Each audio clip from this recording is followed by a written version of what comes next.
इसलिए कहता है कि आज हो सकता है, कहता है कोई पास्टर हो और कोई मुझे सुन रहा हो और कोई कह रहा है उसका चेला हो और मुझे सुन रहा हो, कहता है परमेश्वर का आत्मा बात कर रहा है, परमेश्वर का आत्मा बात कर रहा है। कहता है कि अगर आप कहता है ऐसे खिलाफ चल रहे हैं तो परमेश्वर का आत्मा तलवार लेकर खड़ा हो जाएगा आपके कामों में रुकावट करने के लिए। हो सकता है आप बिजनेसमैन हो सकता है आप पास्टर हो सकता है आप कहता है कि कोई ऐसा व्यक्ति हो, कहता है जो इस समय मुझे बात कर रहा हो, परमेश्वर का आत्मा आपसे बात कर रहा है। कहता है कि आपको उसी समय परमेश्वर को कहना है, परमेश्वर मेरे जीवन से तेरी मर्जी पूरी हो। परमेश्वर आपका घर बसाना चाहते हैं लेकिन आपको बेस्ट देना चाहते हैं। परमेश्वर आपको बिजनेस देना चाहते हैं लेकिन आपको आपकी सोच से कहीं बेस्ट देना चाहते हैं। परमेश्वर आपको सेव का ही देना चाहते हैं लेकिन वो आपको कहीं बेस्ट सेव का ही देना चाहते हैं। एक आदमी आया मेरे पास और आकर कहने लगा, पास्टर जी देखो वो आपकी बुराई कर रहे हैं।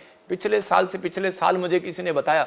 मैंने कहा क्या हुआ? उसने मुझे बताया, कहता है कि देखो ये आदमी आया और वो आदमी मेरे पास आया सच में। उसने कहा, कहता है कि ये मिनिस्ट्री जो है एक बड़ी मिनिस्ट्री और वो बड़ी मिनिस्ट्री की और मेरी भी बड़ी मिनिस्ट्री और मेरी बुराई करने के लिए उसको 30,000 रुपये दिए गए। क्या 30,000 दिए गए उसको? 30,000 रुपये। मैंने मैच किया तो 30,000 करके उसको वीडियो बनाने के लिए दिए गए कि 30,000 कई लोगों को वीडियो बनाने दिए गए कि प्रॉफिट बजिंदर को बदनाम करो कि ये ज़्यादा बड़ा हीरो बन गया है। मैं कह रहा हूँ उन लोगों को कि मुझे बदनाम करने से क्या होगा? 30 चांदी के सिक्के तो यहूदा इस्करियोती ने भी ले लिए थे और उस यूट्यूब चैनल वाले ने भी ले लिए। मैंने उनको कहा, मैंने कहा कोई बात नहीं, लेकिन आज मुझे पता लगता है कि उसकी दोनों किडनियाँ खराब हो गई और डॉक्टर ने उसको जवाब दे दिया और बहुत सारे लोगों के साथ प्रॉब्लम हो गया।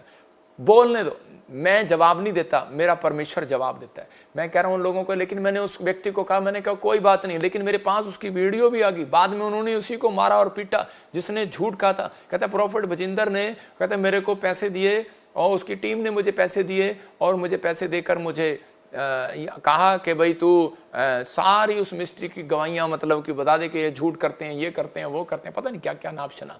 लेकिन मैं उन बुराइयों में नहीं गया।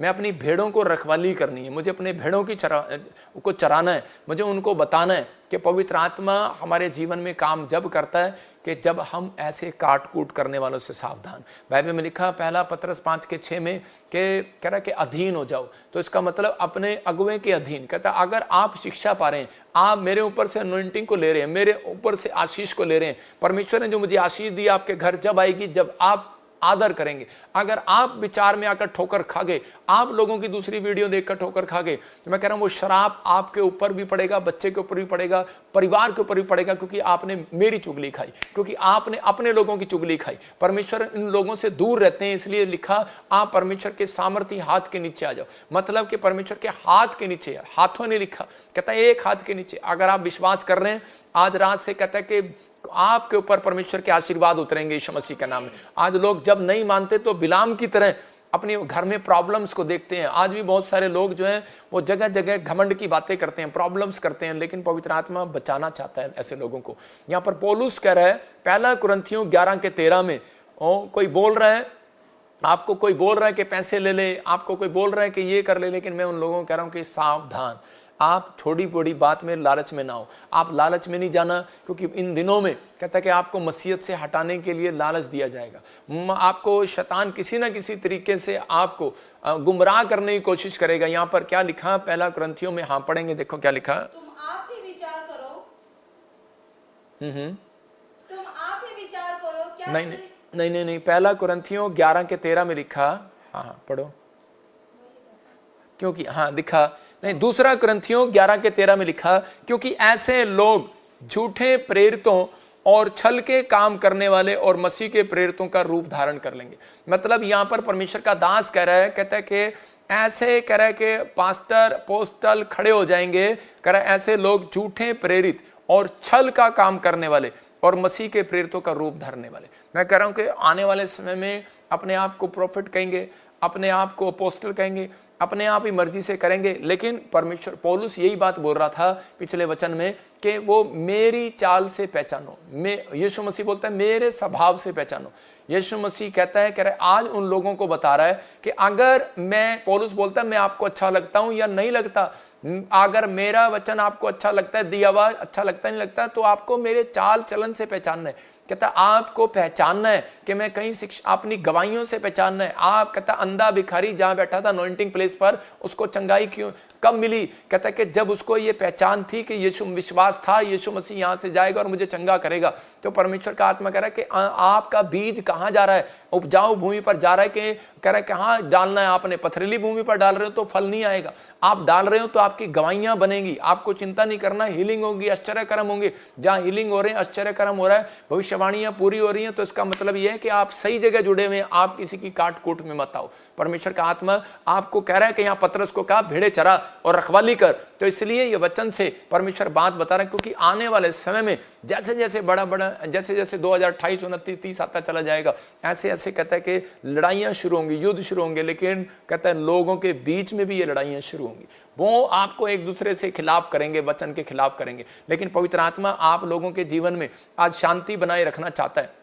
एक बार ऐसे ही यहाँ पर मैं छल की बात बता रहा था, क्योंकि ऐसे लोग झूठे, प्रेरित और छल से काम करने वाले लोग खड़े होंगे। एक आदमी की मैंने सुना, एक मिनिस्ट्री थी नाइजीरिया के अंदर, और वो नाइजीरिया में क्या करते थे, जब वो बड़े बड़े माउंटेन पे जाकर प्रेयर करता था, बड़ी बड़ी जगह जाकर प्लेटिनियम कार्ड, फलाना कार्ड, सारे कार्ड करता था। और इसी समय उसके सामने जब दूसरे मिनिस्ट्री आ गई, तो उसी समय जब प्रेयर करने लगे नाइजीरिया में, तो उसी समय उसने परमेश्वर को कहा, परमेश्वर ये देखो एक ही जगह पर आपने यहाँ दूसरा पास्टर क्यों खड़ा कर दिया? परमेश्वर ने उसकी जवाब पता कैसे दिया? परमेश्वर ने 10 चर्च और उसी स्थान पर खड़े कर दिए। आज हो सकता है कि आप दुकान खोलते हो और सामने वाले को दुकान खोलने के बाद, बिजनेस खोलने का, ब्यूटी पार्लर की दुकान, आप उसी समय अंदर से परमेश्वर से प्रार्थना करें, परमेश्वर आप क्या कर रहे हैं? सामने दुकान खोल दिया, परमेश्वर इसकी दुकान बंद कराएं। तो आप जादू टोना कर रहे हैं उसके ऊपर। आपको ऐसे स्वभाव में नहीं जाना। परमेश्वर का आत्मा कह रहा है छल के काम कराएगा शैतान। कहता है कि आपके अंदर छल भर देगा, आपके अंदर कपट भर देगा, आपके अंदर ऐसे ऐसे काम कर देगा कि आपने सुना होगा कुछ लोग ऐसे करते हैं कि उस प्रॉफिट बजिंदर की मिस्टी में नहीं जाना, आप दूसरी जगह चले जाना। मैं कह रहा हूं कि आपके अंदर छल काम करेगा। ये इस कामों से, इन्हीं कामों से आप पहचान लोगे कि उसके अंदर परमेश्वर का फल है कि नहीं है, वो परमेश्वर के लोग हैं कि नहीं है। तो उसी समय कहता है कि परमेश्वर ने उसको जवाब दिया, उसके स्थान पर 10 चर्च बना दिए परमेश्वर ने। और जब वो 10 चर्च बन गए, वो हैरान हो गया और वो कहने लगा, कहता है कि ये कैसे हो रहा है परमेश्वर, क्या हो रहा है? परमेश्वर ने कहा, और उसी समय परमेश्वर कभी भी किसी को एक तरीके से जवाब नहीं देते, उसके सामने उसको जवाब दिया। और उसके बाद कहता है उस व्यक्ति ने भी, कहता है जब उसने खूब पैसा कमाया, बाद में बिजनेस में लगाना शुरू कर दिया, बाद में उसने बंद कर दिया, तो परमेश्वर ने उसको कहा, कह रहा है कि पहले तो तूने प्लेटिनियम कार्ड बनाए, गोल्डन कार्ड बनाए, डायमंड कार्ड बनाए, तूने अपनी सेवकाई के लिए।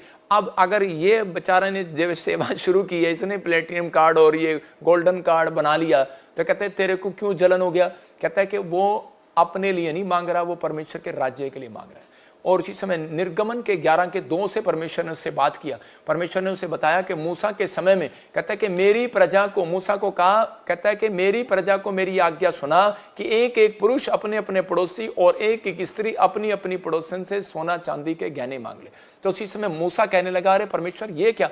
कहता है कि वो तो हमारी काट कूट करने वाले हैं, और हो सकता है वो गरीब हो सकता है वो बीमार हो सकता है वो समस्या में हो सकता है वो कैसे भी हो, लेकिन परमेश्वर उनके पास पता नहीं पैसे हैं कि नहीं, और तू हमें कह रहा है उनसे पैसे ले ले, और तू, वो तो हमारे दुश्मन है, हमारा गला काट देंगे, तू कह रहा है उनसे पैसे ले ले। और उसी समय वो कोई अभिषेक नहीं बेच रहा था, वो कोई प्रार्थना करके अभिषेक नहीं बेच रहा था उनके लिए। परमेश्वर ने उसको कहा, कहता है जा, कंप्लेंट तेरी नहीं मेरी कराएंगे ये। कहता है मेरी प्रजा को या मेरी आज्ञा सुना, एक एक पुरुष अपने अपने पड़ोसी से, एक एक स्त्री अपनी अपनी पड़ोसन से सोना चांदी मांग ले। अगर आप इसी का 11:1 पढ़ेंगे तो लिखा परमेश्वर ने मूसा को कहा। दिखा जरा, परमेश्वर ने मूसा को कहा। और क्या कहा? कहता लिखा प्रभु ने मूसा से कहा। किसने कहा? 11:1 में प्रभु ने मूसा से कहा। फिर 11:2 दिखा, क्या कहा? कहता है कि जा और कह रहा है इन पड़ोसियों से। 11:2 में लिखा अब तू मेरे निज लोगों से बोलना, निर्गमन 11:2 को, हाँ, कि प्रत्येक अपने अपने पड़ोसी से, प्रत्येक स्त्री पड़ोसी से सोना चांदी मांग ले। और मूसा कहने लगा, कहता परमेश्वर ये कैसे हो सकता है? और वो हमें मारेंगे, पीटेंगे, हमारी बुराई करेंगे, हमारी वीडियो बनाएंगे, झूठ बोलेंगे हमारे बारे में, और हमारे बारे में शराब देंगे हमें। परमेश्वर ने उसी समय उसको कहा, कहता जा, कुछ नहीं होगा, मैं तेरे साथ हूँ, कोई भलाई होगा इसमें भी। हालेलुया। तो उसी समय मैं आपको बताता हूँ इस वचन से कि मैं भी मूसा की तरह कभी किसी से 10 रुपये नहीं लेता था, क्योंकि मैं एजुकेटेड था, मेरे पास पैसा था, सब कुछ था, मेरे दादे परदादों की ज़मीन है, मैंने आर्मी में जॉब किया, मेरे पास पैसे थे। लेकिन मेरे बाप ने जब घर से निकाल दिया तो स्वयं भी मेरे अंदर एक ज़मीर था। मेरे को अपने, मुझे कभी नहीं लगता था कि मैं गरीब हूँ, मुझे लगता था कि मैं एक बहुत अच्छा परमेश्वर का जन हूँ और मेरे ऊपर प्रभु की दया है और मैं गरीब नहीं हूँ। मुझे कोई मेरे रहने और स्टाइल से भी नहीं देख पाता था कि भाई ये घर से निकाला हुआ, इसके पल्ले कुछ नहीं होगा। मेरी शक्ल से भी नहीं लगता था। मैं कह रहा हूँ कि उस समय में मुझे किसी ने 10 रुपये दिए दिल्ली के अंदर और मैंने उसको वापस कर दिया। मैंने कहा यार, क्योंकि मेरे अंदर ही आया, मैंने कहा 10 रुपये दे रहा है मुझे, क्या मैं भी कह सकता था अरे क्यों दे रहा भाई, वापिस ले ले। लेकिन जब मैं घर गया, बहुत गरीब फैमिली थी वो, उसने मुझे 10 रुपये दिए और जब उसने मुझे दिए, परमेश्वर ने मुझे डांट लगाई। परमेश्वर ने मुझे कहा, हेलो 10 दे, 100 दे, तेरे को लाख दे, करोड़ दे, तेरे को मांगना पड़ेगा मेरे लिए। अगर तू नहीं मांगेगा, कहता मैं तुझे पास्टर नहीं बनाऊंगा। मैं पास्टर बनना भी नहीं चाहता था, मैं एक बड़ा अफसर बनना चाहता था। लेकिन परमेश्वर ने मुझे एक बात कही थी दिल्ली के अंदर, और वो पास्टर का घर मुझे याद है आज भी। उसने मुझे कहा था, कहता अगर तू किसी से नहीं लेगा तो मैं तुझे कभी आशीषित नहीं करूंगा। कहता है क्योंकि उस व्यक्ति की तू आशीष रोक रहा है, अगर उसने नहीं दिया तो परमेश्वर कहता है मैं उसको आशीष नहीं दूंगा। आज बहुत सारे लोगों को नहीं पता, वो मसीह का नाम नहीं लेने आते, वो मसीह का नाम नहीं लेते, वो तो सिर्फ ये आते हैं कि शायद झाड़ा बाड़ा होगा, कुछ देना पड़ेगा और जाए जी हाथ रखवाएं, हो जाएगा चमत्कार। और अगर किसी को चंगाई ना मिले, अगर मूसा कहता है परमेश्वर अगर तू चिन्ह चमत्कार ना करे तो कौन मेरे साथ चलेगा। चिन्ह चमत्कार मूसा के अंदर होकर किए परमेश्वर ने। याद रखना, कहता है कि उसने दान भी मांगा, सोना भी मांगा, चांदी भी मांगा, ऐसों से भी लिया, दुश्मनों से ले लिया उसने तो। अरे उसने तो डरा नहीं, दुश्मनों से ले लिया, गरीबों को तो छोड़ो। परमेश्वर ने कहता है कि आज गरीब अपने गरीब इसलिए है, कहता है कि वो दान देने में कमजोर है। परमेश्वर इसलिए हर व्यक्ति से लेना चाहता है, हर व्यक्ति दे और परमेश्वर उसको आशीष दे। और इसलिए कहता है कि जब मूसा के ने उस समय लिए तो बाइबल बताती है उस बात के लिए कि कौन खबर देने गया था फिरौन को कि वो वाली टुकड़ी, कहते हैं कि वो सब के सब लाल समुद्र में मर गए। और वो टुकड़ी कौन बचा? सिर्फ 3 लोग। याद रखना कि पहला एक टुकड़ी तोप वाली, दूसरी टुकड़ी तलवार वाली, फौज में ऐसे चलती है, तीसरी टुकड़ी खाना खिलाने वाली। और उस दिन कहते जिन औरतों ने दान दिया था उन औरतों के नंबर जो है, उनके पतियों का नंबर इस वाली टुकड़ी में आ गया। और उसी समय बाद में जब वो मर गए तो उसी समय जो टुकड़ी पीछे आई थी वो कहने लगे, पहले वो सोच रहे थे पता नहीं परमेश्वर ने हमारा नंबर क्यों लगा दिया पीछे, हम तो तलवार चलाने वाले थे, लंगर वाले कैसे बन गए, परमेश्वर ने हमें पीछे कैसे कर दिया। और उसी समय उसने कहा उसकी औरतों ने, और लेकिन जब उन्होंने देखा कि लाल समुद्र में सब मर गए, हम बच गए, तो उन्होंने कहा परमेश्वर का धन्यवाद हो, या किसी का भी धन्यवाद हो। परमेश्वर को तो वो नहीं जानते थे, लेकिन अपनी पत्नी के सामने रात को उन्होंने कहा पता नहीं क्या कमाल हो गया, पता नहीं क्या हो गया, उस दिन हमारा नंबर आना था लेकिन हम उसमें नंबर नहीं आया, हमारा नंबर लांगरी में आ गया और हम बच गए। उसकी औरतों ने कहा तुम ऐसे नहीं बचे, तुम सिर्फ हमारे सोना चांदी दान करने से बचे हो। समझ गए? याद आया? कहते अगर आज आप मुझे ऑस्ट्रेलिया, इंग्लैंड, अमेरिका, न्यूजीलैंड से देख रहे हो, अगर आज आपके सामने अगर कोई बुराई करता है और आपने मेरी चुगली खा ली, तो मैं कह रहा हूं कि आपके ऊपर भी वही श्राप पड़ेगा, कहता जो लोगों के ऊपर पड़ेगा। इसलिए परमेश्वर चाहता है अगर आप प्यार करते हैं, आपके सामने अगर कोई बुराई करे और वीडियो बनाए, उससे हट जाओ। परमेश्वर का आत्मा उसको कहो कि जा भाई, परमेश्वर तुझे आशीष दे। मैं कह रहा हूं कि आजकल लोग बुराई ऐसे नहीं करते, आजकल अंगूठे से करते हैं, शेयर करके करते हैं, उंगली से एक चैनल से दूसरे चैनल पे करते हैं। देखो प्रोफेट जी के बारे में क्या कहा, देखो पास्टर जी के बारे में क्या कहा, देखो उसके बारे में क्या कहा।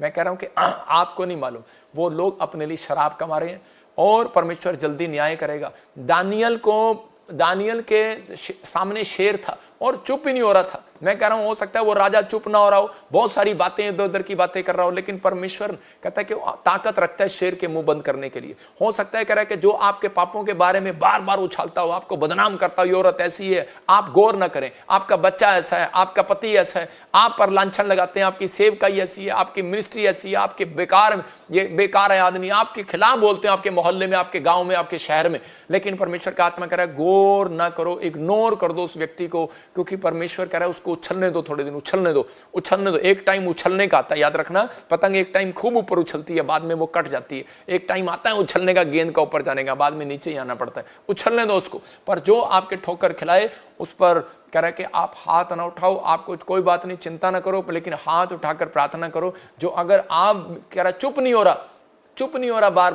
बार बोल रहा है, तो आप विश्वास करना, कह रहा जिसने दानियल की प्रेयर को सुना और शेरों के मुंह बंद करा दिए, तो बुराई करने वाले का मुंह बंद भी होगा यीशु मसीह का नाम में। कह रहा आपको शराब देने वाले का मुंह बंद भी होगा, आपके खिलाफ खड़े होने वाले का भी मुंह बंद होगा। कुत्ते का काम है भौंकना और उसका भौंकना भी बंद होगा। जो कह रहा है तेरा प्रभु कहाँ रहा, तेरे प्रभु ने कहाँ गवाहियां बनाई, तेरे प्रभु ने क्या किया तेरे लिए। हो सकता है आपकी लाइफ में ऐसा हो रहा हो, आपको लोग कह रहे हो तेरी गवाही नहीं बनी, तुझे डॉक्टर की नौकरी नहीं मिली, गवर्नमेंट जॉब नहीं मिला, तेरा बच्चा चंगा नहीं हुआ। परमेश्वर का आत्मा कहता है, दाऊद कहता है परमेश्वर के मंदिर में कहता है लंगड़े नहीं रखे उसने। कहता है क्योंकि परमेश्वर स्वर्ग में किसी को लंगड़ा करके कुब्बा करके नहीं लेके जाएगा, बूढ़ा करके नहीं लेके जाएगा, परमेश्वर उसको बिल्कुल खड़ा करके लेके जाएगा। तो परमेश्वर आपको वो आशीष देगा यीशु मसीह के नाम में। आपको डरने की जरूरत नहीं है। जिसने शेरों के मुंह बंद कर दिए, कहता है कि उन लोगों को भी मुंह बंद करेगा 2025 में बड़ी गवाही बनाकर आपकी यीशु मसीह का नाम है। आपको सिर्फ प्रार्थना करना है, क्योंकि आपको दौड़ना है। कह रहा है कि वो कभी धर्मी को डोलने नहीं, याद रखना परमेश्वर कभी धर्मी को गिरने नहीं देता, डोलने नहीं देता, भटकने नहीं देता।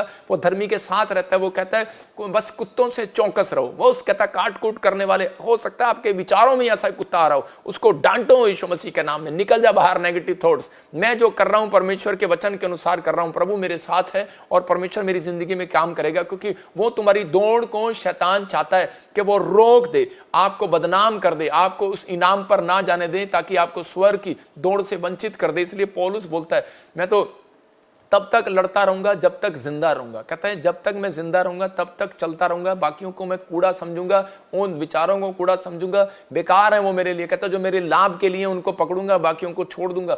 सबको जय मसीह की। मैं जतिन बब्बर और आप देख रहे हैं मसीह परिवार चैनल। जैसे कि आप सब जानते हैं कि मैं इस चैनल पे प्रभु के अलग अलग दासों की वीडियोस डालता हूं, तो अगर आपको हमारा चैनल अच्छा लगता है तो आप इस चैनल को ज़्यादा से ज़्यादा सब्सक्राइब जरूर करें, ताकि आप प्रभु के वचन को सुन सके। वीडियोस को ज़्यादा से ज़्यादा शेयर करें, ताकि जिन लोगों तक वचन नहीं पहुंचा उन तक भी वचन पहुंच सके। सबको जय मसीह की। एक बार मैं आपसे दोबारा कहूँगा कि इस चैनल को सब्सक्राइब जरूर करें और वीडियोस को ज़्यादा से ज़्यादा शेयर करें। जय मसीह की।